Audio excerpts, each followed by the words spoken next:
माया गरिदिनु होला। जय नेपाल। जय नेपाल। ल फलो र लाइक सब्सक्राइब गरिदिनु होला है त। ल है ल कहाँ जानु थाल्नु हो? अब भित्र टोपी सोपी खत्र खत्र गर्नु। बाली काट्नु हुन्छ। ल हेर यहाँ मुला सुकाइछन् सिङ्की बनाउनलाई। सिङ्की बनाउन भनेर हिजो आँडा आएर हतार हतार उखाले। अब आज कुच्ने हो। रमाइलो सिङ्की बन्छ अर्ग्यानिक मुला हो। यहाँ आगो बाल्ने यसो बनाएछन्। यता भर्साउनले गाड्नु भइछ त नि। ल हेर यहाँ मुला धुँदैछ। बिचमा जाँदा भनेर जानु ल हेर एकदम कायदा भएछ यो टोपीको घाम यस्तो चर्को घाम लाग्छ आज। आकाश सफा छ का।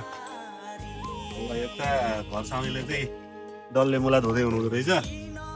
बेस क्या नि हो यो डल्ले मुला? यो सिङ्की बनाउने खाने हो के हो? सागको त सिङ्की हुन्छ होला नि। होइन यो मुलाको सिङ्की बनाउँदा यो मुला सलाद खाने।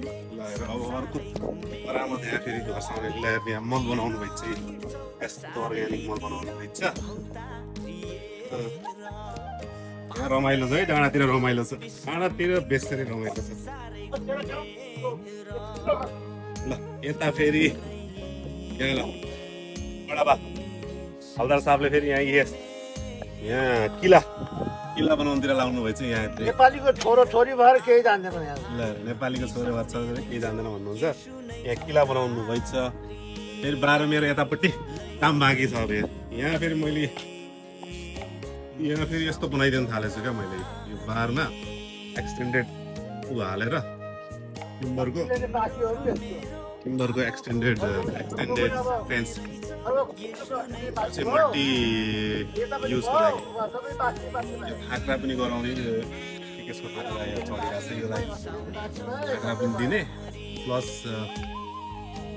एक्सटेन्डेड फेन्स जस्तो पनि हुने भयो। म फेरि यतातिर लाग्छु। डाँडा रमाइलो छ। हरियाली छ। कामै काम छ। वर्षै दिन 365 दिन काम गर्छु बारीमा भने पनि छ है। छ डाँडामा।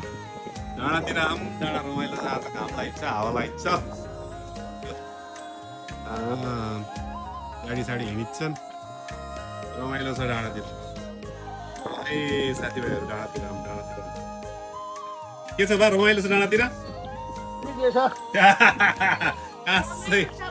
ए आमा डाँडातिर के छ? रमाइलो पर्वती छ नि के हो नि र काम गर्ने।